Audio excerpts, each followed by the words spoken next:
Today we continue our series, Choosing the President. Our guest, Republican candidate and former Senator Fred Thompson. And Senator, welcome back to Fox News Sunday. Thank you. Good to be with you, Chris. Your campaign tells us you have a new tax plan you want to unveil today. What is it? Yep.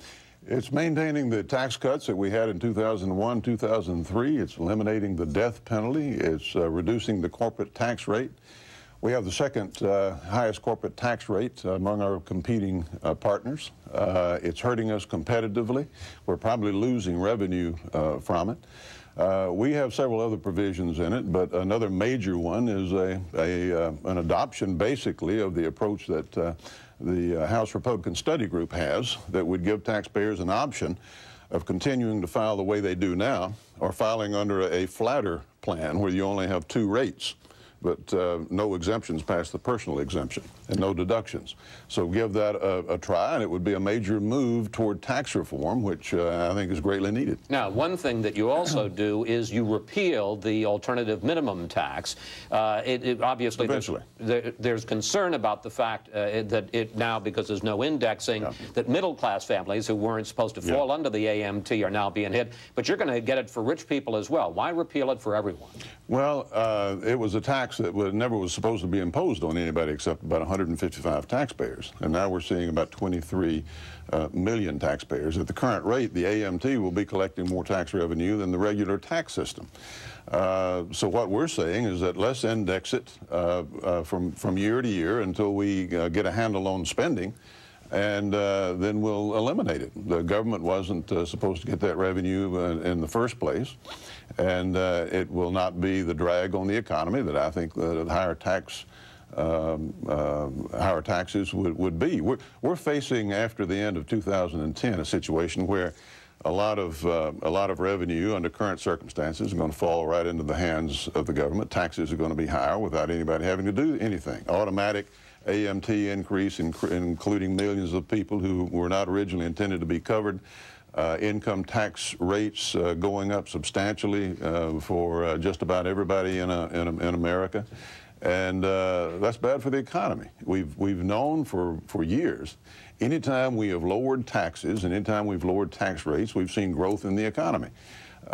Growth is the fundamental underlying factor that we have to maintain in order to be able to generate the additional tax revenue that we're going to need in order to be fair to the American people. But we've also got to pay for our government. We went over your plan yesterday, crunched the numbers, and the best we could figure, it would cut federal revenue by more than $2.5 trillion over the next 10 years. That's roughly 10% of the government's budget per year. So how would you cut federal spending to offset this huge revenue loss, and be specific? Well, I will be specific, but first I'll say I hope your estimates are better than the professionals who estimated that we would get so much less in capital gains revenue if we lowered the capital gains rate.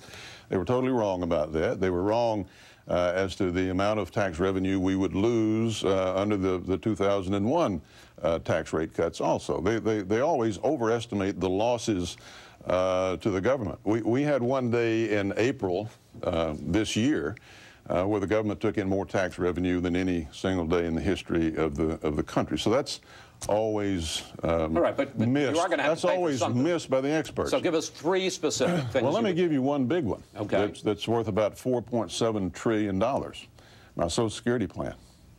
I have put out a Social Security plan, the only one among the Democrats or Republican contenders, that basically faces up to the fact that Social Security is going bankrupt, and we're going to have to do something about it. The comptroller, every economic expert who's looked at it says that it's unsustainable, and indeed it is. We're going to be going into the red in 2017. It gets worse from there. I've put out a proposal to save Social Security and save money for the government at the same time, and allow individuals to set forth 2% of their payroll into a private personal account, with the government matching that. In the long run, the government would come out ahead. A person would have a nest egg at the end of his retirement time. And if you do that in conjunction with indexing the initial Social Security benefit to inflation instead of wages, At the end of the day, you're going to save Social Security. You're going to put it on a sustainable basis. A lot of experts have already looked at it, and I think come to that conclusion. The National Review has reported on it. Investors Business Daily has reported on it. The Washington Post has analyzed it. And it will save the government $4.7 trillion at the end of the day. So eventually you do have to address the spending side, but the spending is going to have to be addressed on the basis of our entitlement difficulties. Let's talk about another subject. Last week you were endorsed by the National Right to Life Committee, but you oppose a constitutional ban on abortion. You say you'd like to see it the way it was before Roe versus Wade, with the decision up to states. Let's take a look at what one of your rivals, Governor Huckabee, had to say about that. Here it is. It's the logic of the Civil War. If morality is the point here, and if it's right or wrong, not just a political question, then you can't have 50 different versions of what's right and what's wrong. Senator, I'm going to give you a chance to respond to that in just a second, but let me ask you two yes or no questions first. Do you believe that life begins at conception? Yes. Do you believe that abortion is the taking of life? Yes. So why leave it up to the states where, as you well know, before Roe versus Wade, some states allowed abortion on demand? Well, in the first place, I guess over the next few weeks we'll have an opportunity to analyze Governor Huckabee's statements.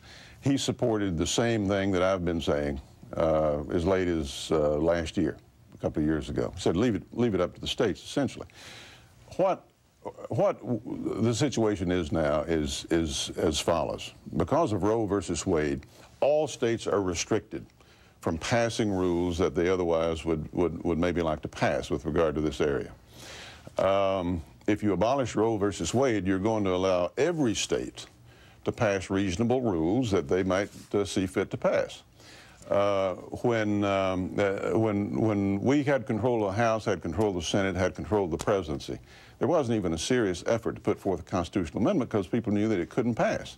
Couldn't pass, wouldn't pass. What I've been talking about is directing our energy towards something that was halfway practical, something that could get done. That has to do with federal judges, it has to do with the Supreme Court, it has to do with Roe versus Wade. So now, where we have no states with the option of doing anything about it, then we would have however many states wanted to. You could move from the 0-yard line, to the 60 or 70-yard line instead of standing pat, which is what we're doing now, which is where we will remain if we don't abolish Roe versus Senator, Wade. I want to put up something that you said 2 weeks ago, and here it is. I think people ought to be free at state and local levels to make decisions that even Fred Thompson disagrees with. That's what freedom is all about. Senator, that is the essence of the pro-choice argument, not individual choice, but pro-choice for states. No, not really. I mean, how many pro-choice people say that they want to see the abolition of Roe versus Wade? I don't know any. What I'm talking about is abolishing Roe versus Wade. If you can't carry but you're saying that states, even if you disagree with them, states could have abortion on demand. Well, that's not abortion on demand. They could restrict. They would have the ability to restrict abortion more than they do now. But Senator, pre-Roe versus Wade, some states had abortion on demand. Here in D.C., they had it. Well, they would not have anything under that situation that they don't have now. I mean, the gain would be on the pro-life side. I mean, they have Roe versus Wade and all of the progeny from that already. But you'd allow states to have abortion on demand. I don't know of any states that have abortion on demand. Perhaps they do. But what I'm saying is if Roe versus Wade passed, let's just say hypothetically... if you reverse Roe reversed it. Let's just say hypothetically that some states did that. You'd have an awful lot of other states that are restricted by Roe versus Wade now. They could place restrictions on abortion that they can't do now. I mean, you'd be making substantial progress. So but ultimately, do I think a state ultimately has to have the right to maybe do something that I would disagree with? If you can't carry the ball in those states, yes. There's no question about it. We live in a democratic society. But if we can't carry the argument, if we can't win the argument, which I think that we are winning nationwide now, we could never pass a constitutional amendment anyway. We sit here and talk about the ideal, which would be a constitutional amendment. 2/3 of the Congress, 3/4 of the states and are basically saying that we could get that done, but we can't go state by state and win this argument, I believe that's wrong. I think we could make substantial progress.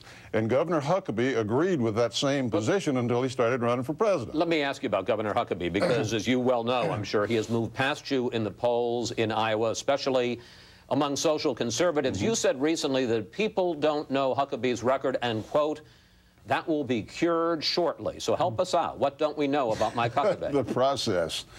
The process will cure it for all of us, and you'll be a part of that. Of course, his record will be examined.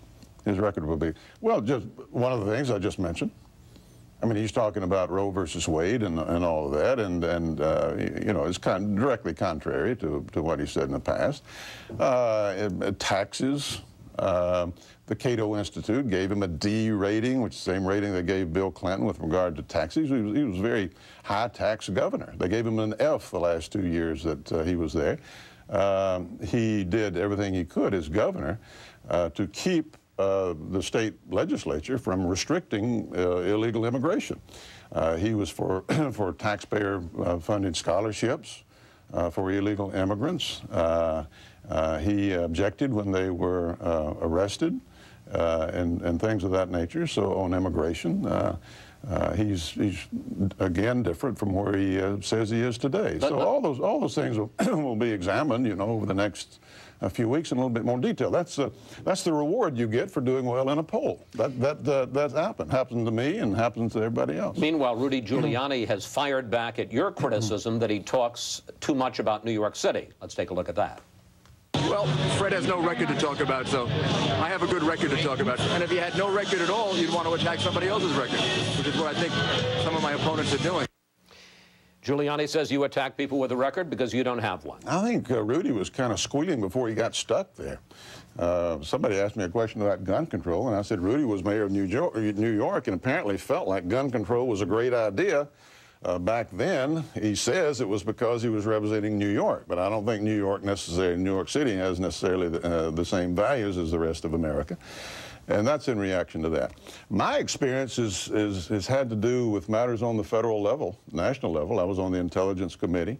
I chaired a committee dealing with nuclear proliferation. I was a Republican floor leader for the Homeland Security bill. I stopped an export legislation bill that I thought was too generous to China with regard to dangerous dual-use items. You know, I could go on and on and on. I've dealt with those issues for almost a decade, both in and out of government. And of course, Rudy has not, you know, 5 minutes of experience with regard to things of those natures. So, yeah, you know, we all have our assets. You know, we all have things that we can brag on, but when you say experience, the question is experience doing what? I want to talk, we have a couple of minutes left, about your situation in the polls, because there is a buzz out there, and you know it, that your campaign has been disappointing. And we have a poll that shows that you've actually dropped 10 points in the latest Fox News national poll since you came in September. But it's not just the numbers. Well, you know how... Well, I mean, I just finish my question, then you can say what you want. It's not just the numbers. I want to show you what two conservative commentators had to say about your campaign this week. Here it is. It's the wrong message and a weak messenger. Other than those two things, it's a great campaign. Thompson offers the folksy manner of a consistent conservative, but there's not anything there. And in the absence of something, you can't win. Senator, I suspect you've gotten a few bad reviews for movies or TV shows in the past, but that's pretty tough stuff. How do you respond? Yeah, it's a lot of the same kind of stuff that I heard when I first ran for office, when I was 20 points down, and fortunately I wound up 20 points ahead on election night. This has been a constant mantra of Fox, to tell you the truth. And I saw the promo for this bill, and I think it was kind of for this show, and it was kind of featuring the New Hampshire poll. Let's put things in context a little bit to start with. I don't know that Fox has been going after it, and I certainly don't think Charles Krauthammer and Fred Barnes... From day one, they said I got in too late. I couldn't do it. There were a lot of people besides Fox who said that. But I'm up to, well, these are the two you used. Right. All right. Well, they said I got in too late, couldn't do it, that wouldn't raise enough money, and that sort of thing. And that's their opinion. They're entitled to their opinion. But that doesn't seem to be shared by the cross-section of American people. If you look at the national polls, you'll see that I'm running second, have been running second for a long time. I'm running ahead of a guy who's spent probably $50 million more than I have and been running for a year longer. If you look in South Carolina, I've either been leading or tied for the lead for a long, long time. I moved from 4th to 3rd in Iowa, ahead of Rudy Giuliani, incidentally. So, you know, they're entitled to their opinion, but for you to highlight nothing but the negative in terms of these polls, and then put on your own guys who've been predicting for 4 months, really, that I couldn't do it, you know, kind of skews things a little bit. There's a lot of other opinion out there. National Review that Do you know anybody who thinks you've run a great campaign, sir? It's not for me to come here and try to convince you that somebody else thinks that I've run a great campaign. Well, that's why I'm talking about, you know, I'm just asking you the question. You mentioned conservatives. Would you say National Review was a conservative magazine and a conservative? As are Fred Barnes and Charles Krauthammer. They said, well, that just goes to show you there's more than one opinion. Absolutely. You're showing one, I'm giving you the other. Well, I'm asking you for the other. If you'll give me a shot, well, I'll give you an answer. They said that I had set the standard for policy in this campaign. They pointed out that I had laid out all these policy positions as far as immigration was concerned, as far as the military was concerned, the only policy position in Social Security, and others, and said they wish the other candidates would do half as well as I have. Investors Business Daily has pointed out that I have the solution on the Social Security plan that no one else has put forth that will solve a major financial problem that we're going to have in this country. And as I go around the country, I get that kind of reaction.